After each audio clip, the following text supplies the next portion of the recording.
Bonjour Freddy, je suis Emma de chez Goodtrack, ravie de te rencontrer.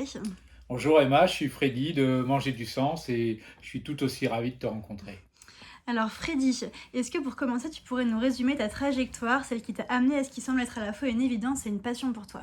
Avec plaisir. La trajectoire, c'est une trentaine d'années d'expérience dans le secteur agricole et alimentaire. J'ai notamment travaillé pour l'Interprofession laitière. J'étais directeur du pôle culinaire des produits laitiers et des cercles culinaires de France, un réseau de cours de cuisine pour particuliers dans une cinquantaine d'écoles hôtelières en France. J'ai ensuite cofondé le Centre culinaire contemporain, une plateforme d'innovation par les usages, notamment en cuisine.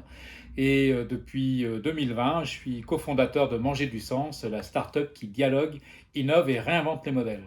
Merci Freddy, est-ce que tu pourrais nous présenter et nous résumer la philosophie et la mission de Manger du Sens? Oh, j'ai une formule qui résume bien les choses. Elle n'est pas de moi, mais de Lévi-Strauss qui disait: il ne suffit pas qu'un aliment soit bon à manger, faut-il encore qu'il soit bon à penser. Et je trouve que ça caractérise bien les enjeux de l'époque et du rapport à l'alimentation.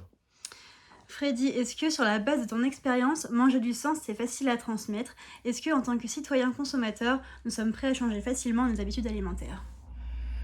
Ah, chez Goodtrack, vous avez de très très bonnes questions. Comment répondre à cela? Déjà, pour commencer, dire que tout à chacun, nous sommes citoyens, consommateurs et mangeurs. Et selon la casquette que l'on active, on peut avoir des positions différentes. Donc il y a un enjeu majeur qui consiste à reconnecter le citoyen avec le consommateur et le consommateur avec le mangeur. J'aime bien cette image-là parce que ça résume bien une partie des enjeux de l'époque qui, je le rappelle, est faite de bouleversements profonds, défis écologiques et climatiques, la transformation digitale, les effets générationnels, notamment le vieillissement de la population d'une part, mais aussi les exigences légitimes des nouvelles générations. Et il faut pouvoir concilier tout ça. Et il s'avère que les filières agricoles et alimentaires qui peuvent être parfois critiquées, notamment sur leur empreinte carbone, entre autres exemples, elles sont aussi les solutions pour apporter des réponses adaptées aux enjeux sociétaux. Est-ce que tu pourrais nous résumer les différents leviers d'action concrètes que déploie Manger du Sens? Alors les leviers d'action de Manger du Sens, en trois idées qui caractérisent ce que nous tentons de faire. Il y a la volonté de favoriser le dialogue avec les citoyens et les parties prenantes, d'une part. Quand je dis dialogue, ça peut prendre la forme d'études consommateurs, ça peut prendre la forme de débats collaboratifs, ça peut prendre la forme d'exploration où les uns et les autres sont impliqués pour exprimer leur avis. C'est un premier axe de l'intervention de Manger du Sens.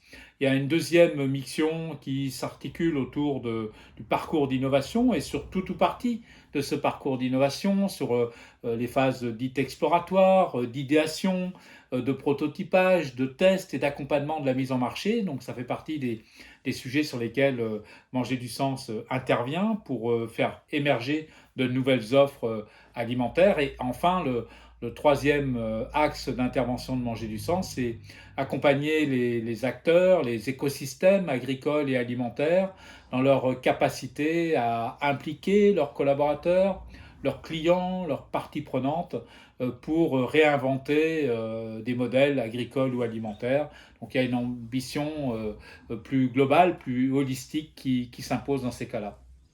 Et enfin, pour conclure, en cette période de fête, tu avais une baguette magique. Quel grand changement majeur verrais-tu dans 5 ans pour que vraiment manger ait du sens? Un coup de baguette magique en cette période de Noël. Décarboner, verdir, végétaliser, digitaliser et reterritorialiser. Je pense que là, on a cinq enjeux qui permettent de satisfaire à la fois aux exigences d'une alimentation plus accessible, plus saine, plus respectueuse de l'environnement et des individus dans leur globalité. Merci beaucoup Freddy pour cet échange et pour 2023, on souhaite à tous de trouver du sens dans notre alimentation. Merci Emma de Good Track et à très vite pour de nouvelles collaborations avec Manger du Sens, mais aussi un nouveau partenaire. Et je conclurai sur cette dimension-là qui s'appelle Citoyens et compagnie, qui vise à activer le pouvoir d'agir et accélérer les transitions. Et je ne serais pas surpris qu'on puisse faire un petit bout de chemin avec Good Track.